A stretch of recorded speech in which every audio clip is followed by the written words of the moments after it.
ಬೇರೆ ಬೇರೆ ಕಾರಣಗಳಿಗಾಗಿ ಅಮೆರಿಕದಲ್ಲಿ ಟ್ರಂಪ್ ವಿರೋಧಿ ಧೋರಣೆ ಒಂದು ಕಡೆ ಹೆಚ್ಚಾಗ್ತಾನೆ ಬರ್ತಾ ಇದೆ.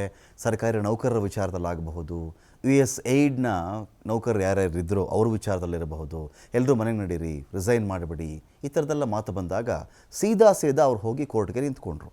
ಕೋರ್ಟ್ ಇದಕ್ಕೆಲ್ಲ ತಡೆಯಾಜ್ಞೆಯನ್ನು ಕೊಟ್ಟಿದೆ, ಈ ಥರ ಮಾಡುವಂತಿಲ್ಲ ಅಂಥೇಳಿ.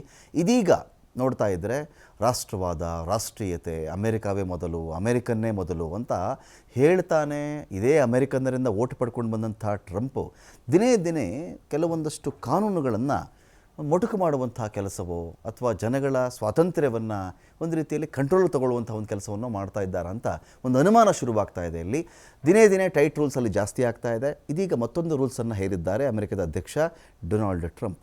ಶಾಲಾ ಕಾಲೇಜುಗಳಿಗೆ ಅನುದಾನವನ್ನೇ ಕಡಿತ ಮಾಡಿ ಹಾಕ್ಬಿಡ್ತೀನಿ ನಾನು, ಹುಷಾರ್.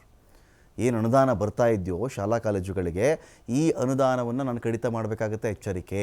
ಇದು ಅನುದಾನ ರಹಿತ, ಅನುದಾನ ಸಹಿತ ಶಾಲಾ ಕಾಲೇಜು ಇರ್ತಾವಲ್ವ ನಮ್ಮಲ್ಲಿ, ಆ ತರಹದ್ದೇ ಅಲ್ಲೂ ಇರ್ತಾವಲ್ವ. ಇಂಥ ಶಾಲಾ ಕಾಲೇಜುಗಳಿಗೆ ಸರ್ಕಾರ ಕೊಡುವಂಥ ಅನುದಾನವನ್ನು ಕಟ್ ಮಾಡಿಬಿಡ್ತೀನಿ ನಾನು ಅಂತ. ಅನುಮತಿ ಇಲ್ಲದೆ ಪ್ರತಿಭಟನೆ ಯಾರಾದರೂ ಮಾಡಿದ್ರೆ ಜೈಲಿಗೆ ಹಾಕ್ಬಿಡ್ತೀನಿ ನಾನು. ಪ್ರತಿಭಟನೆ ಮಾಡುವವರನ್ನು ಮುಲಾಜಿಲ್ಲದೆ ಜೈಲಿಗಟ್ಟಲಾಗುವುದು. ಅಕಸ್ಮಾತ್ ಬೇರೆ ದೇಶದವರಾಗ್ಬಿಟ್ರೆ, ಬೇರೆ ದೇಶದ ವಿದ್ಯಾರ್ಥಿಗಳು ಬಂದು ಇಲ್ಲಿ ಪ್ರತಿಭಟನೆ ಮಾಡಿದ್ರೆ, ಅಂಥವ್ರ ಕಣ್ಣಿಗೆ ಬಿದ್ದರೆ, ಸಿಕ್ಕಾಕೊಂಡ್ರೆ ದೇಶ ಬಿಟ್ಟೇ ಓಡಿಸ್ಬಿಡ್ತೀನಿ, ಅವ್ರನ್ನ ಗಡೀಪಾರು ಮಾಡಿಬಿಡ್ತೀನಿ. ವಿದ್ಯಾರ್ಥಿಗಳನ್ನು ಅಮೆರಿಕದಿಂದ ಶಾಶ್ವತವಾಗಿ ಹೊರಗಡೆ ಹಾಕ್ಬಿಡ್ತೀನಿ ನಾನು. ಗಂಭೀರ ಪ್ರಕರಣಗಳಲ್ಲೇನಾದರೂ ಪಾಲ್ಗೊಂಡಿದ್ದರೆ ಅರೆಸ್ಟ್ ಮಾಡಿಸ್ಬಿಡ್ತೀನಿ ಅವರನ್ನು, ಹೀಗಂತ ಸೋಷಿಯಲ್ ಮೀಡಿಯಾದಲ್ಲಿ ಪೋಸ್ಟ್ ಮಾಡಿದ್ದಾರೆ ಡೊನಾಲ್ಡ್ ಟ್ರಂಪ್. ಬೇರೆ ದೇಶಗಳ ಮೇಲೆ ಸುಂಕ ಸಮರವನ್ನು ಸಾರ್ತಾ ಇದ್ದಾರೆ. ತನ್ನ ಪ್ರಜೆಗಳ ಮೇಲೆ ಟಫ್ ರೂಲ್ಸನ್ನು ಅಮೆರಿಕದ ಅಧ್ಯಕ್ಷ ಡೊನಾಲ್ಡ್ ಟ್ರಂಪ್ ಹೇರ್ತಾ ಇದ್ದಾರೆ.